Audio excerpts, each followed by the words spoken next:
Good morning and welcome to our worship service on May 10th, 2020 here at the Unitarian Universalist Congregation, Santa Rosa. Happy Mother's Day. I'm so glad that you've joined us. You have found a progressive and inclusive spiritual community that is dedicated to celebrating life, empowering people, caring for one another, and helping to build a better world.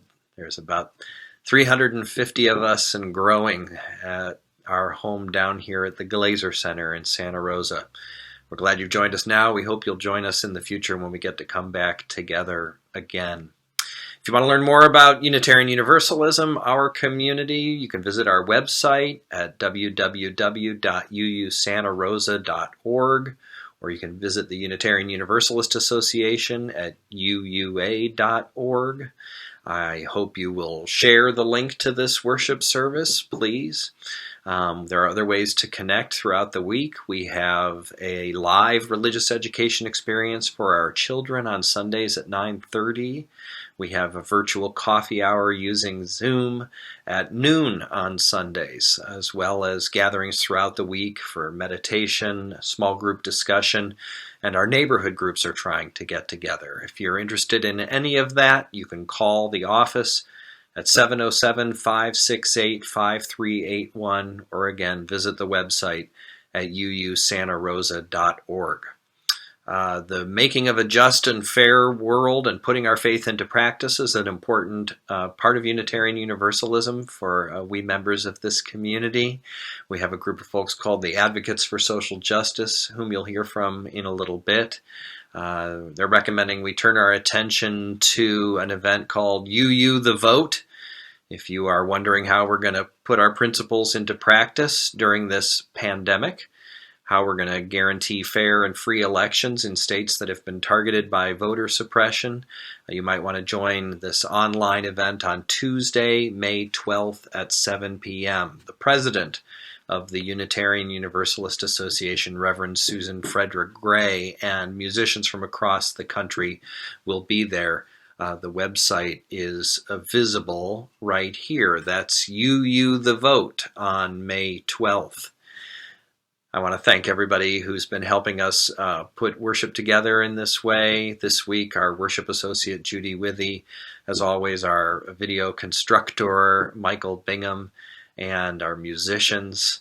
And this week, a special guest, a very dear friend of mine, one of my favorite colleagues and a close personal friend, and with a long-time connection to our community, Reverend Meghan Cefalu is here to preach for you. One-time assistant director of religious education way back in the day. And it's nice to have her here with us on Mother's Day as we continue our theme of thresholds this month.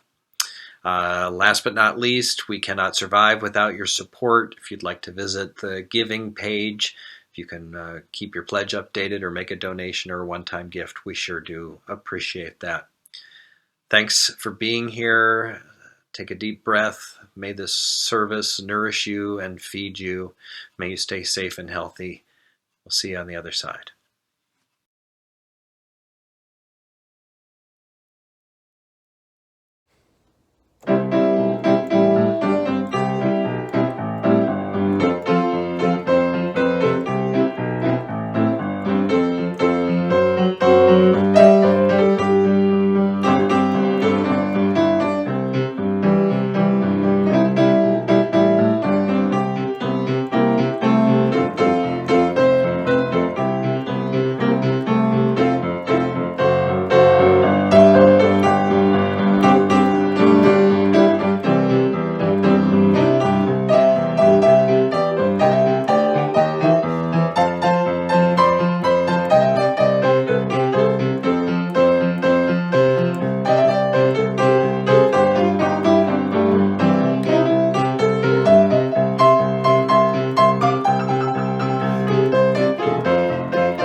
As we begin this morning, if you would like to join me and light a chalice of your own at home, please do so.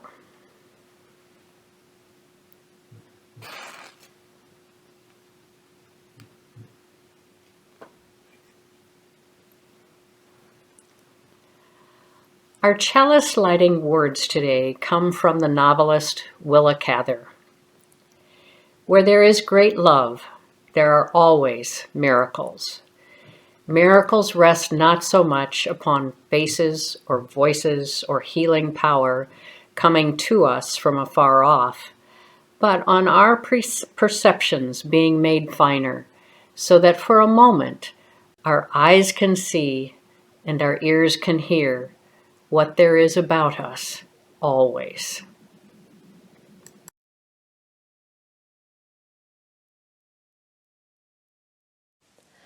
There is more love somewhere. There is more love somewhere. I'm gonna keep on till I find it. There is more love somewhere. There is more hope somewhere. There is more hope somewhere. I'm gonna keep on till I find it. There is more hope somewhere. There is more peace somewhere. There is more peace somewhere. I'm gonna keep on till I find it.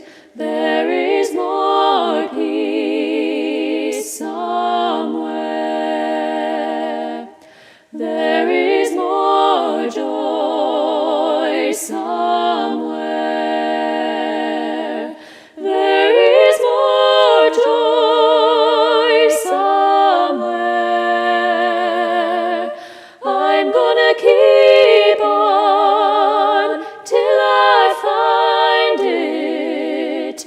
There is more joy somewhere.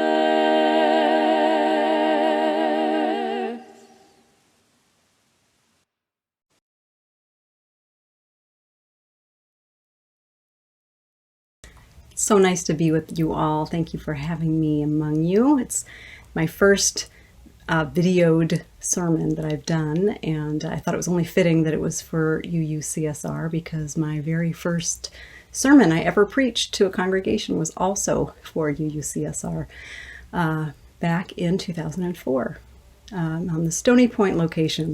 So it's good to be with you again. Our opening words this morning come from John O'Donoghue, the Irish scholar and poet, from his book, To Bless the Space Between Us. He writes, "To change is one of the great dreams of every heart. To change the limitations, the sameness, the banality, or the pain. So often we look back on patterns of behavior, the kinds of decisions that we make repeatedly and that have failed to serve us well, and we aim for a new and more successful path or way of living. But change is difficult for us. So often we opt to continue the old pattern rather than risking the danger of difference. We are also often surprised by change that seems to arrive out of nowhere. We find ourselves crossing some new threshold we had never anticipated. Like spring secretly at work within the heart of winter, below the surface of our lives, huge changes are in fermentation. We never suspect a thing. Then when the grip of some long-endured winter mentality begins to loosen, we find ourselves vulnerable to a flourish of possibility and we are suddenly negotiating the challenge of a threshold. Any time you can ask yourself, at which threshold am I now standing? At this time in my life, what am I leaving? Where am I about to enter? A threshold is not a simple boundary. It is a frontier that divides two different territories, rhythms, and atmospheres. Indeed, it is a lovely testimony to the fullness and integrity of an experience or a stage of life that it intensifies toward the end into a real frontier that cannot be crossed without the heart being passionately engaged and woken up. It is wise in your own life to be able to recognize and acknowledge the key thresholds, to take your time, to feel all the varieties of presence that accrue there, to listen inward with complete attention until you hear the inner voice calling you forward. The time has come to cross.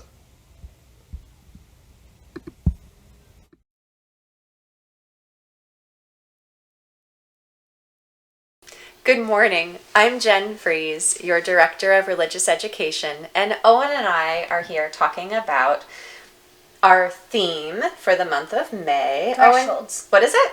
Thresholds. It's thresholds. Do you know what a threshold is? No. Okay, so a threshold is oftentimes it's like a doorway, right? Do you remember last week how we did the book Journey?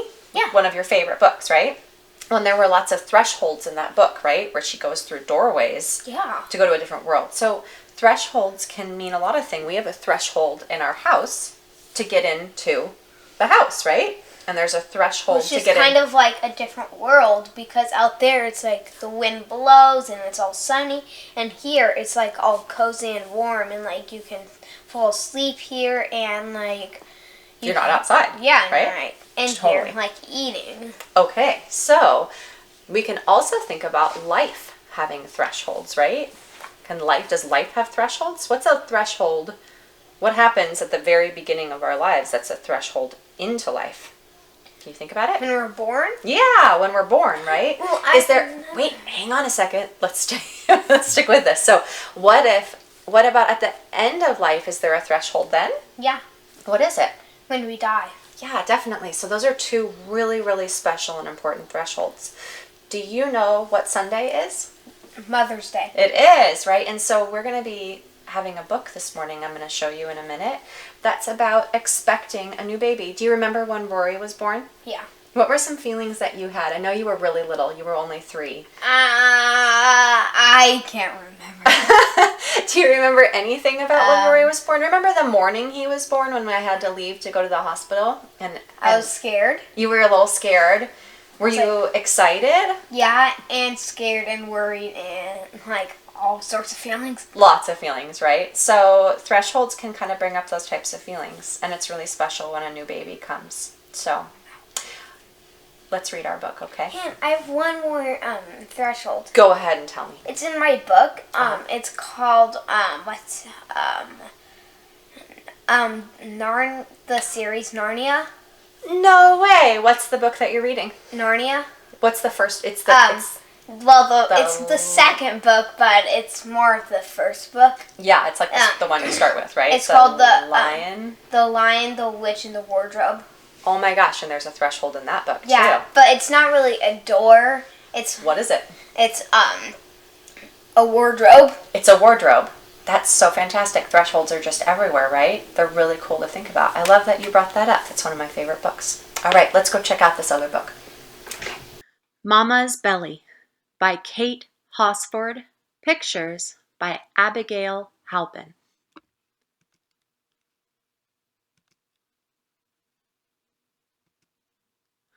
Mama has a belly rising up like a wave. Inside is my sister, waiting to meet me.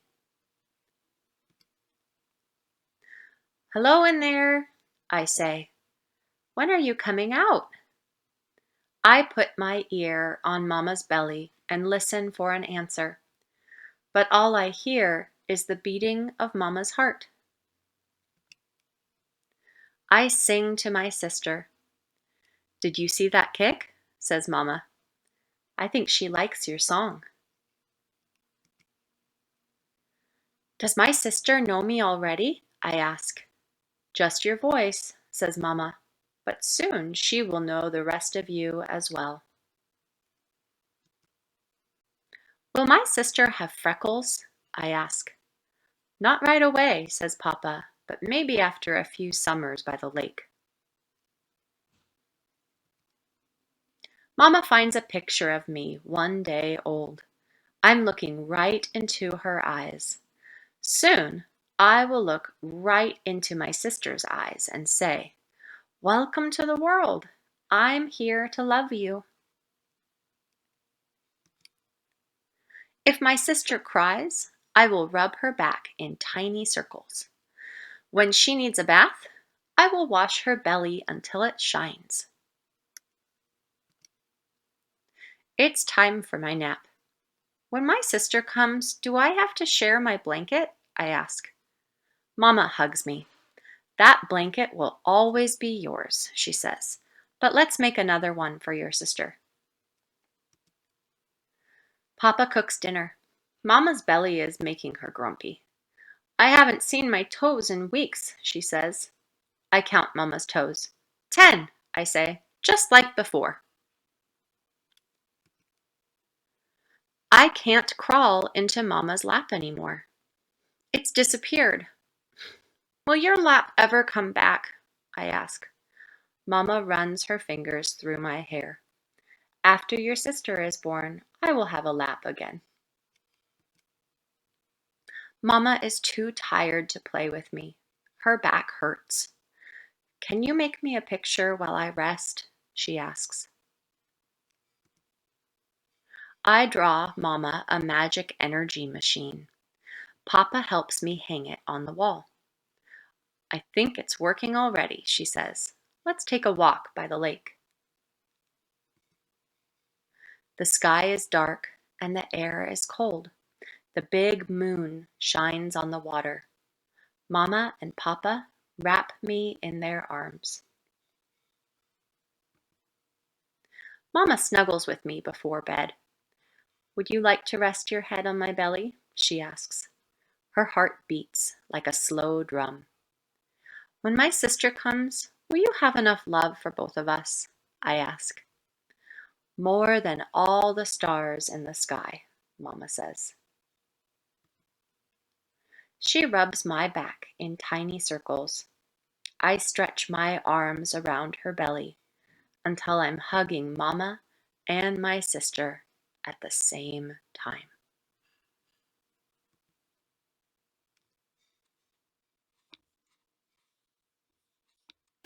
Let's tell everyone who we are. We are Unitarian Universalists, people of the open minds, the loving hearts, and the helping hands.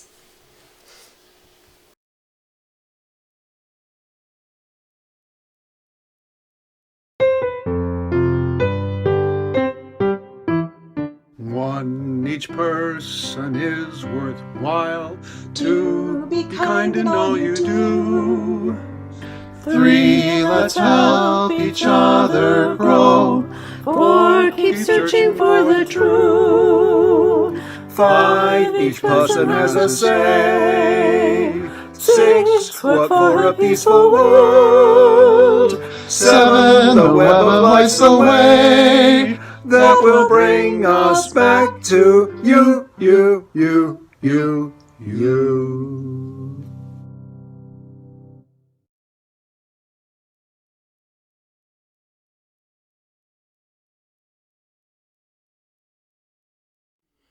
Good morning. My name is Wayne Smith, and I'm a member of our Advocates for Social Justice Committee. Each year, our congregation gives our Adrienne Swenson Scholarship Award to a college-bound senior who has done outstanding work in social or environmental justice.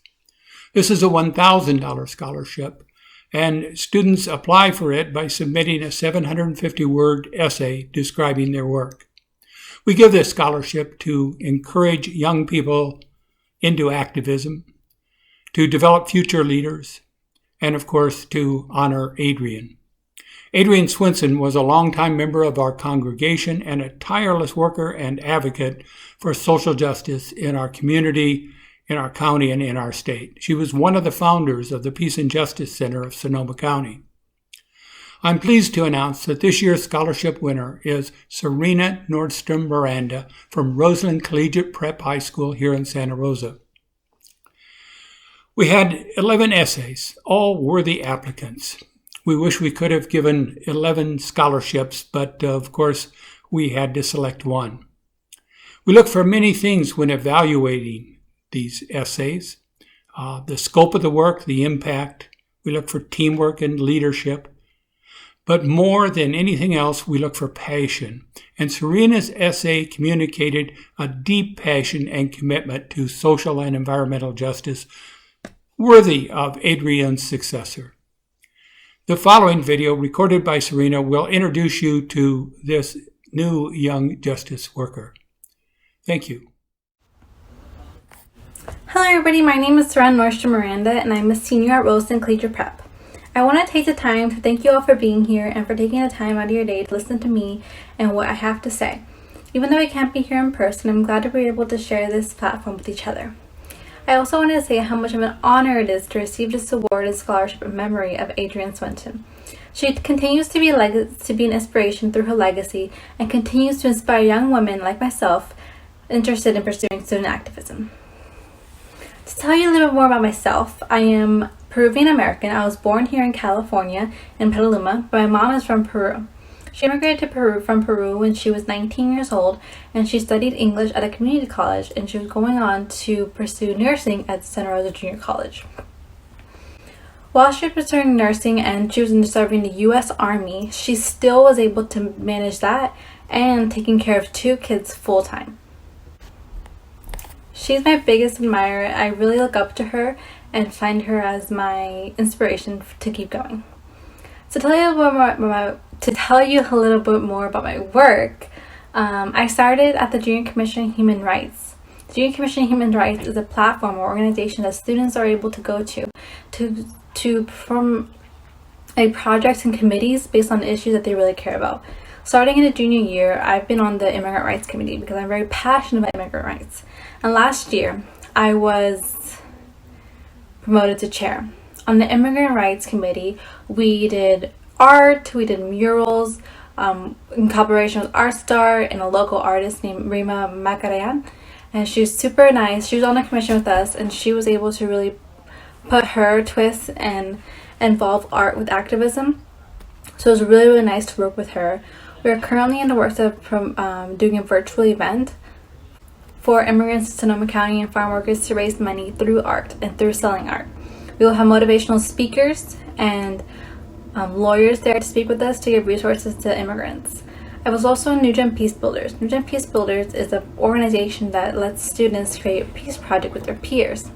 My peace project was on building and maintaining healthy relationships because I noticed in my community a lot of people were getting involved in really unhealthy relationships that were leading to domestic violence. So I hosted a public event where I was able to inform the public and educate them on how to take themselves out of the situation and where to seek help.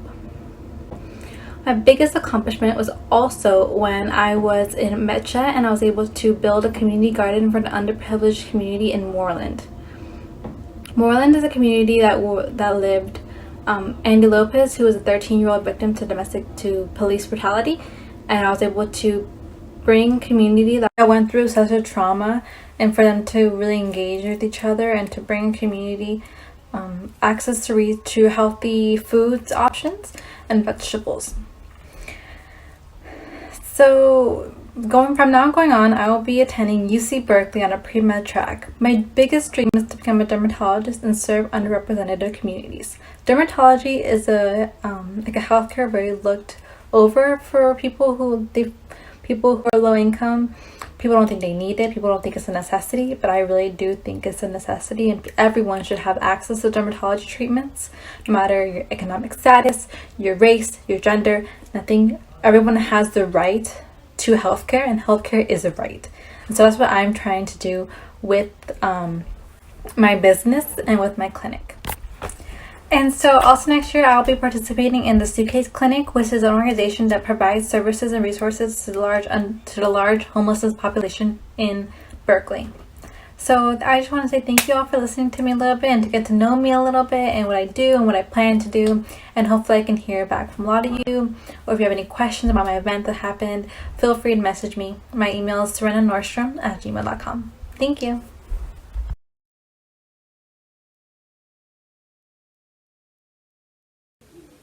Hello, my name is Tamara Murrell, and I'm one of your lay chaplains. If we were meeting in person together, I would be standing in front of you, reading from the Milestones book. Milestones is a place where we share our joys and sorrows with the congregation. If you have something to share, please send an email to laychaplains@uusantarosa.org. We will be sending a compilation to the UUCSR focus list on Sundays, as well as writing them in the Milestones book. If you have a private concern, please contact us. Your lay chaplains are Paula Hammett, Bruce Hope, Al Liner, Mary Lil Lee, Lucia Milburn, Barbara Kieser, and myself, Tamara Murrell. As our wider communities look towards easing shelter-in-place restrictions, we may be welcoming of these changes and also anxious and uncertain of what lies ahead. I know this is true for me. Something that I've found helpful in easing my own anxiety is to look for stories that are both hopeful and reflect goodness. I found one such story in a recent article in the New York Times. Dr. Rachel Easterwood, a professionally trained musician turned physician, has found a unique way to help her patients with COVID-19, live musical concerts. She practices internal medicine at New York Presbyterian Allen Hospital in Manhattan. This hospital serves a community that is largely low income and disadvantaged. The 200-bed hospital has had as many as 170 coronavirus patients at one time, and in early April, 59 deaths. It was during this time that the concert idea blossomed. Dr. Easterwood works the night shift in ICU and despaired how little could be done for some of her patients. She felt helpless and desperate. On an evening off, she listened to a cellist friend in California play Bach for her over FaceTime and found the music comforting. Together, they recruited musicians from California, Kentucky, and beyond to perform remote live concerts on iPhones. Soon, the music of Bach, Chopin, and sometimes the Beatles filled rooms and hallways. Some patients are awake and able to communicate. Others in the ICU on ventilators and heavily sedated. Harried and exhausted staff are treated to these concerts as well, all finding solace and comfort. That first concert was performed by cellist Andrew Jantz from his apartment across the bay in Oakland. This story reminds us of the power of connection to lift each other in times of challenge and the healing power of music. So this week, perhaps seek out music that moves you. Share your favorite composer or song with a friend. Sing out your window or maybe in the shower. I'll close with words by neurologist Dr. Babish Midra. Music can heal the wounds that medicine cannot touch. Thank you and take good care.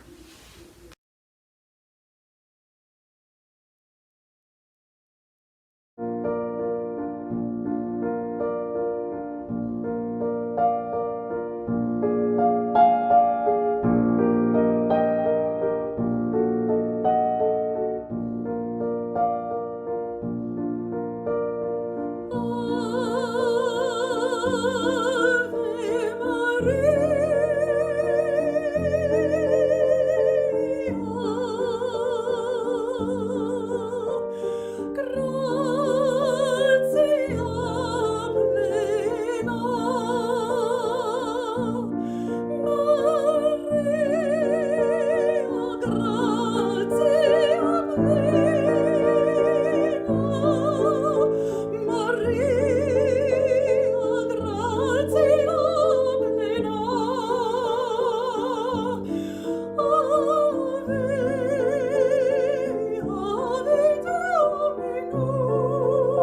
I invite you now into an experience of prayerful reflection and meditation. I'll offer us a few words and then we'll move into a time of quiet meditation, holding 3 minutes of quiet meditation, beginning and ending with the sound of the singing bowl. perhaps as befitting Mother's Day, you might hear my little one playing in the next room. I invite the ambient sounds to accompany us this morning. I now invite you to make any physical adjustments that you might need or wish to do in order to bring a little more relative ease and comfort for yourself in this space. I invite you to take a few deep and centering breaths, allowing yourself to connect more deeply with your own breath, your own body, your own being, drawing more deeply into connection with the beating of your own heart and the beating heart of life itself.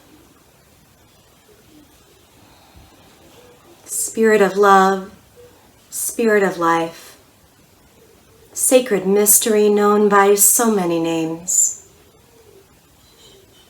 Allow us this day to connect more deeply with our own experience of living.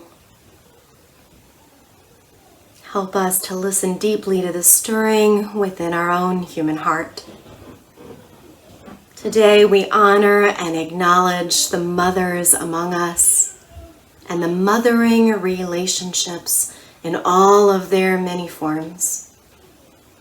We give thanks for the nurturing, for the support and affirmation that has been given and received in the journey of our lives. We recognize that there is complexity on days like this. For some, Mother's Day, Father's Day bring forth a sense of joy and celebration and thanksgiving. For others, days such as this surface pain and heartbreak, mourning, loss, grief. Whatever arises this day, we acknowledge. For those celebrating, we celebrate for and with you. We celebrate the bewildering, complicated dance of mothering. We celebrate the power of mothering relationships, its ups and downs, its learnings and lessons. For those missing mothers, we remember and acknowledge this grief and the relationships. For those who long to be in mothering relationship, but who cannot be in mothering relationship, or for whom that relationship seems elusive or difficult, we honor and acknowledge this experience. Today we give thanks for the power of human care. We give thanks for the ability to enter into love's mystery. We give thanks for the healing and growing and learning that occurs all along life's journey, through all of its many passages, many stages, many cycles. Let us give thanks for the complex, beautiful, and bewildering journey of life itself. Moving now into a time of quiet meditation, beginning and ending with the sound of the singing bowl.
From my home to yours, may you take good care.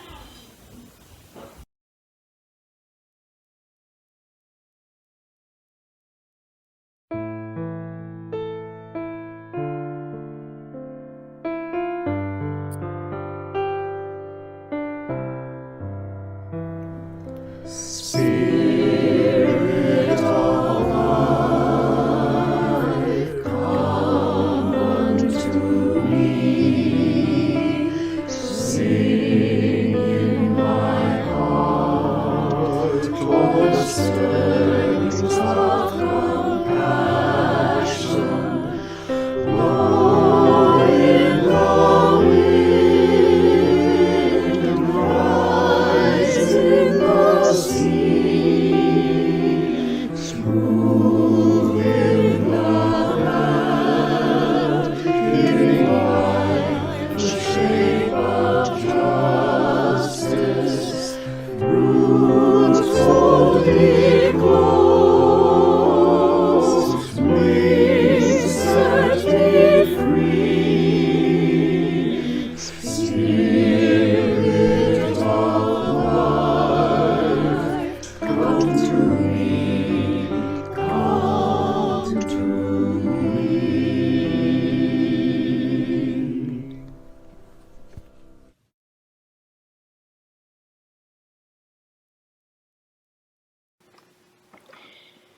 Truth be told, my dear daddy had been leaving us for quite some time.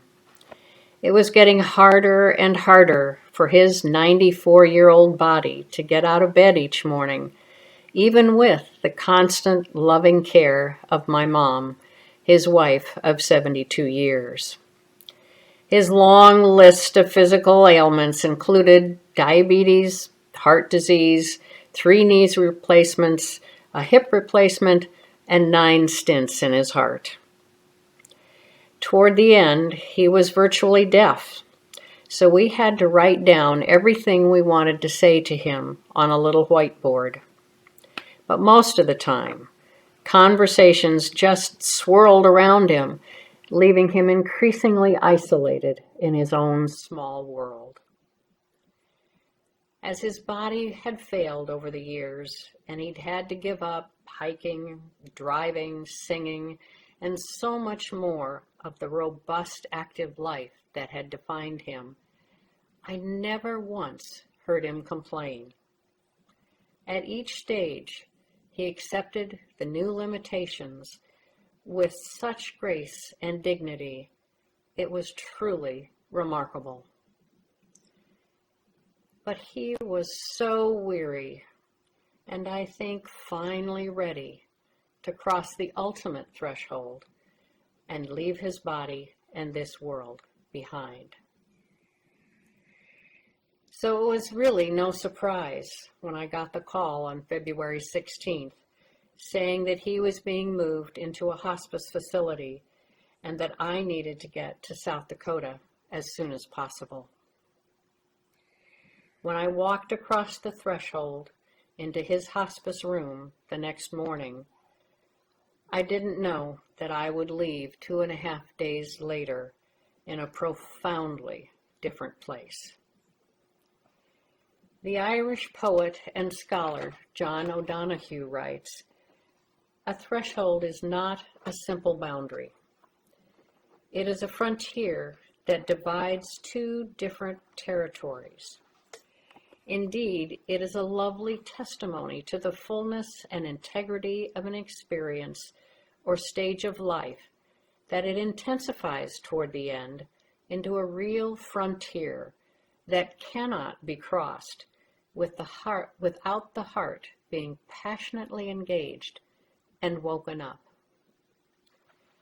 And so it was in those few days at the end that my father and I crossed our own new frontiers as he left his body and my passionately engaged heart woke up.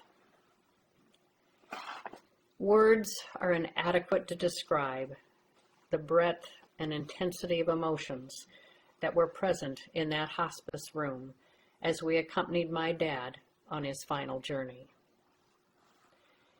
As many families do at such times, we held his hand, sang his favorite hymns, told stories, laughed and hugged one another, and cried and cried and cried.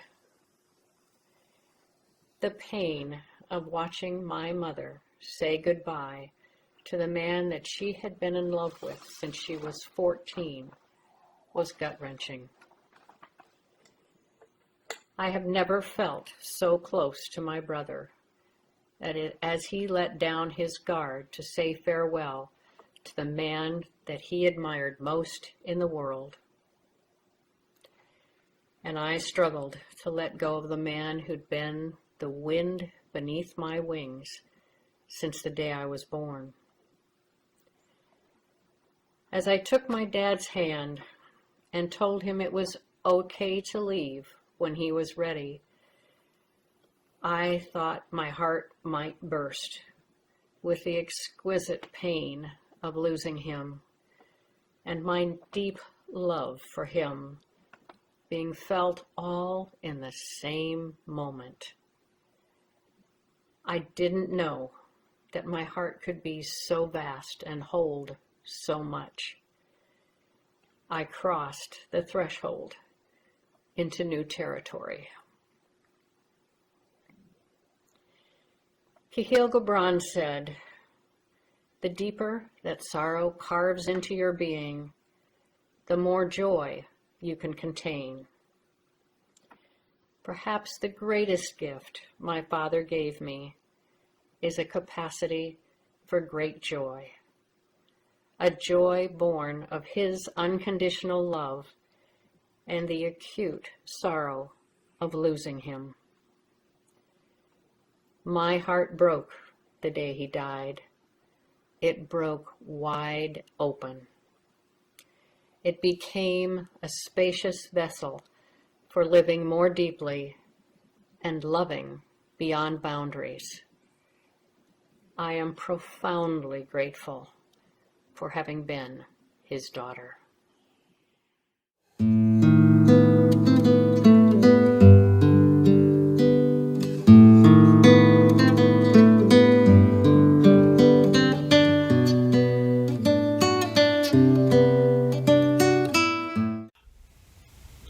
This is a weird time, this timeless time. Has it been 5 months since the virus first came into our awareness? Or 5 years? Or 5 lifetimes? There has never, ever been a global collective event of this magnitude. It is a most unusual period to be living through, and most definitely a threshold time. I love how John O'Donohue describes a threshold as a frontier that divides 2 different territories, rhythms, and atmospheres. It would seem this global shutdown, or the Great Pause, as I have heard it called, is this kind of frontier territory that he says cannot be crossed without the heart being passionately engaged and woken up. Well, we are collectively being offered an opportunity, an invitation to awaken into a new way of being, to evolve into a new and higher level of consciousness. This strange time that we are in reminds me of the story of the butterfly's metamorphosis, right? In that metaphor, we, all of us, are currently inside the chrysalis. Somehow, the caterpillar instinctively knows when to stop her frenzied leaf consumption and instead transition her energies into a time of solitude and stillness and isolation. I wonder if while she hangs there on the branch in her solo quarantine, if she is perplexed by the breaking down of familiar structures and processes. Is she as afraid of the unknown? Or does she trust in some deeply unexplainable way that even as all she has ever known is dissolving, changing, being rearranged and reorganized, that all is unfolding exactly as it should be? Does she have faith that, though she cannot comprehend it, that she is being called into the highest, truest, most exquisite expression of her being? And that even as she is asked to essentially die to her old way of doing and being, that a new and more splendid way will become clear in time. I know one thing for certain. Who we were when we entered this shelter-in-place cocoon is not who we will be when we emerge. We each get to choose if and how we are changed. While we're in here, peeking at one another through these little camera lenses and screens, we have a rare and unique opportunity.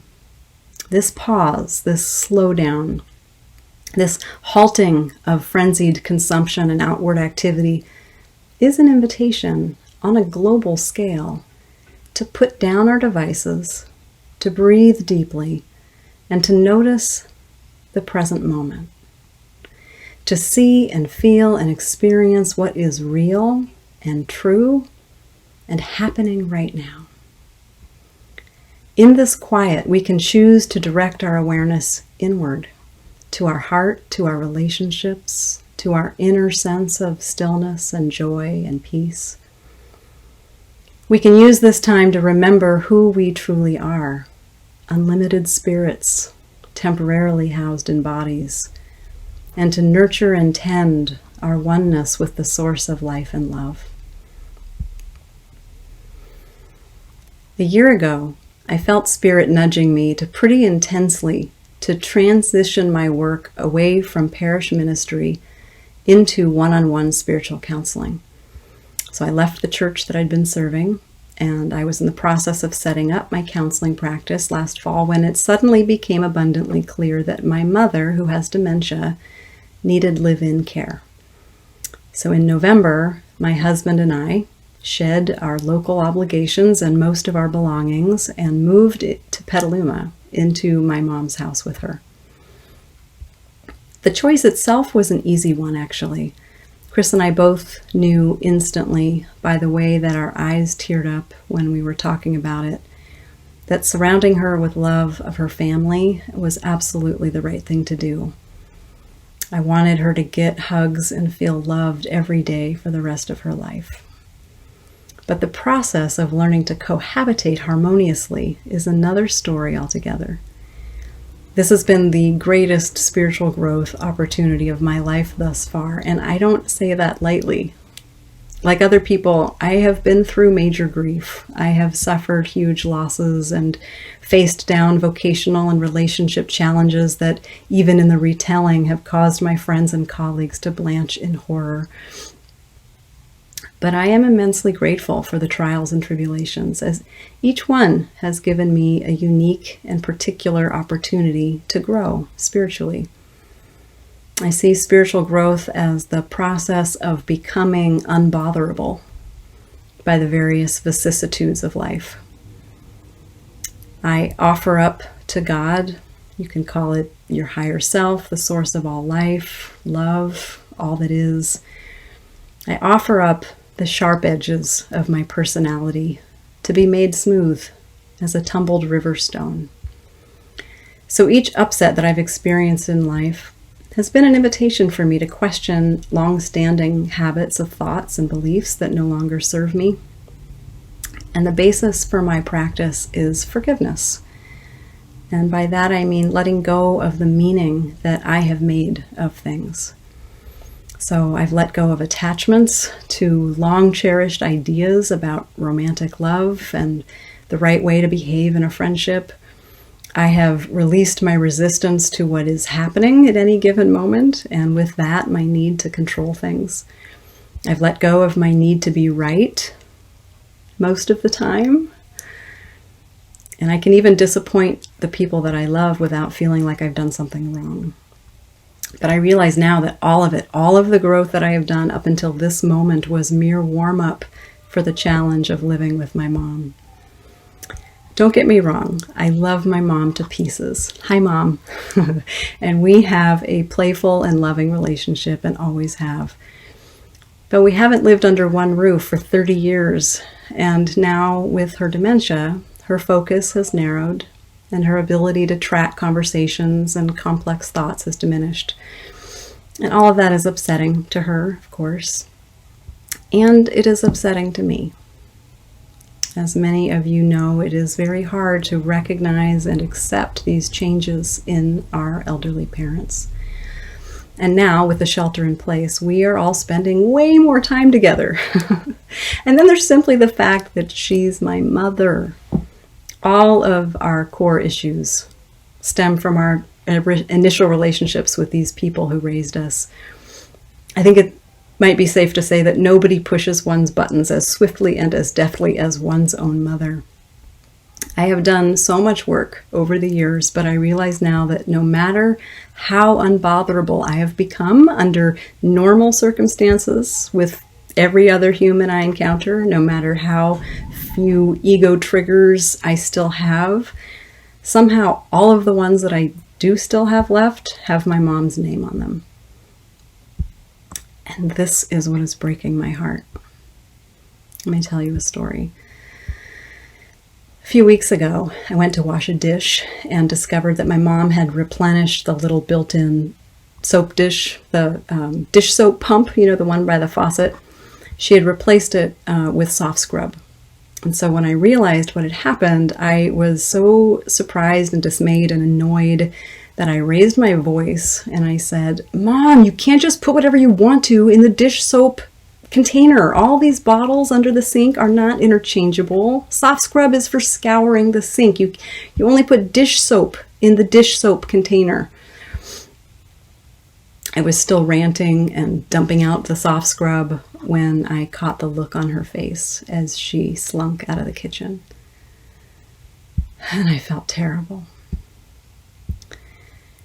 Later, as I was reflecting on the encounter, a childhood memory came to mind. It was the time when I was a toddler, maybe 2 years old, and I peed into the base of the humidifier on the floor of my bedroom. I think without the little electric steamer unit in it, it looked a lot like the potty that they were working so hard to get me to pee in. Anyway, my mom came into the room and saw this and raised her voice in surprise and dismay and annoyance, probably the exact same tone that I had just used with her in the kitchen earlier in the day. And I remembered exactly how I felt. I was ashamed and sorry and scared and innocent. I didn't mean to do anything wrong. I was trying to do the right thing, just as she had been. She has lost the ability to know which product to use in which circumstance, and it's not her fault. She didn't think she was doing anything wrong. And then I started in with my shaming. But the thing is I have been given this incredible opportunity to mother my own mom the way that I wish that she had mothered me.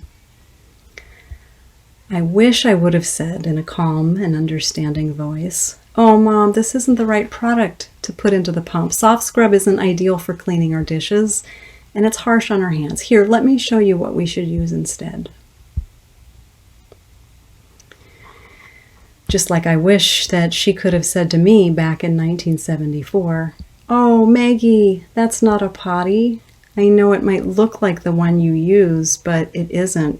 We only put special distilled water in the humidifier, and now Mommy has to go clean it out. Do you want to help?" So I have been given this gift, this rare and amazing opportunity before me to fundamentally shift my core responses to my mother. And I want with everything that I am to love her unconditionally, to cherish her, to celebrate her just for being who she is, and to see and respond only to the innocence and the divine goodness within her, to ignore her moods, and to not let myself get annoyed and shame her. This is the way that each of us should always be loved. The way I wish that she had been mothered by her own mother. The way each and every child should be nurtured and loved throughout all time. And I know that the effects of healing this dynamic will ripple into every other relationship that I have now or will ever have in the future. This spiritual work has become my primary focus during this threshold time.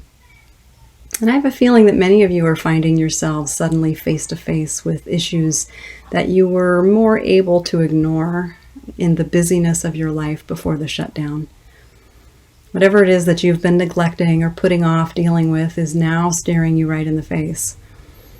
Some of you are finally getting to those projects around the house that you've been wanting to get to, and that can be fun. But maybe there's some other things that you have been reluctant to look too carefully at. How are your relationships with your spouse, your parents, your children, your friends? And maybe what is coming up for you has to do with your sense of value or your work in the world.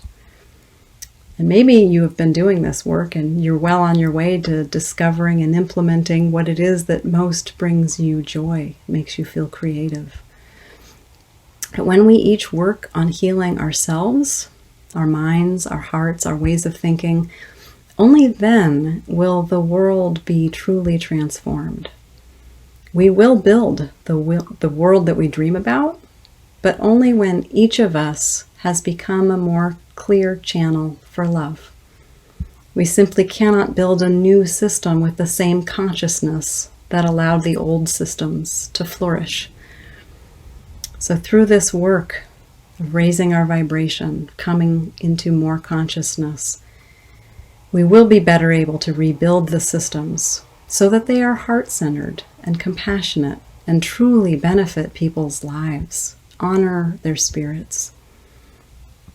Our Chalice Lighting words from this morning came back to me, these words from WIlla Cather. She says, "Where there is great love, there are always miracles.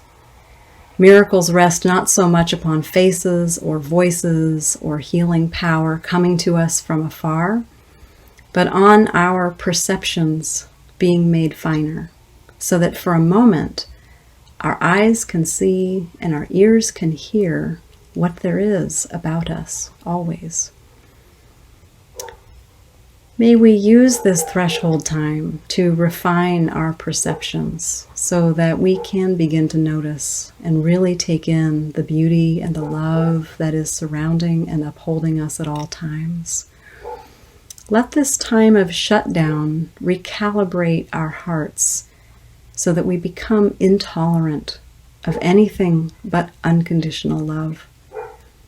This, my friends, is what will usher in the world that we dream about. May it be so, and amen.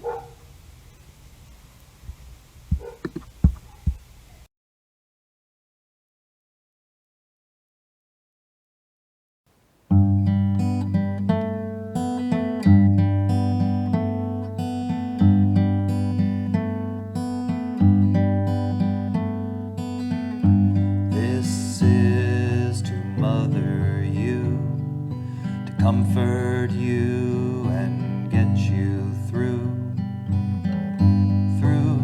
when your nights are lonely, through when your dreams are only blue. This is to mother you.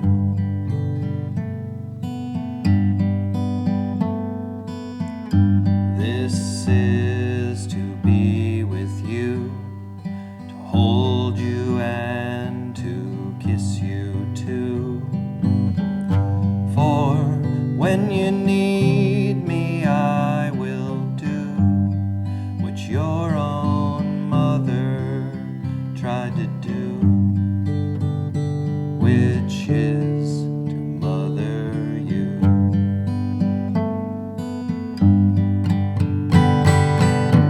All the pain you have known, all the violence in your soul, all the wrong things you have done,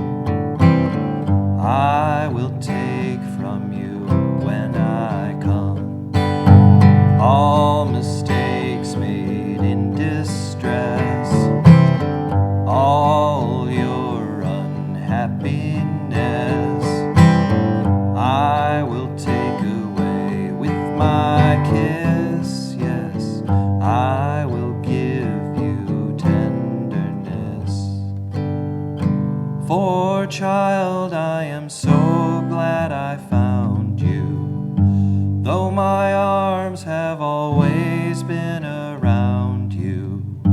Sweet bird, although you did not see me, I saw you, and I'm here to mother you,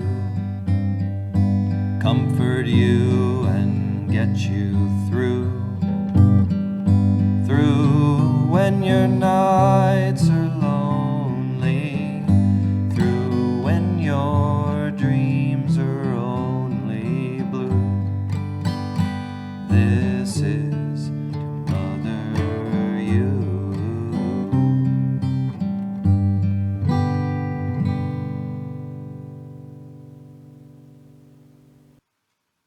Thanks for joining us. I hope that that great motherly spirit of compassion and creation flows in you and through you all week long. Come visit us online. If you're struggling, call me or Reverend Dara or any of the lay chaplains. If you're doing okay, pick up the directory and make a few calls. You are all being so determined, so brave, so innovative, so patient, and I am very proud of you and I'm grateful to you. We are together in spirit and intention and hope, even if we are not together in body. So hang in there, and may God bless you, and we'll see you next week.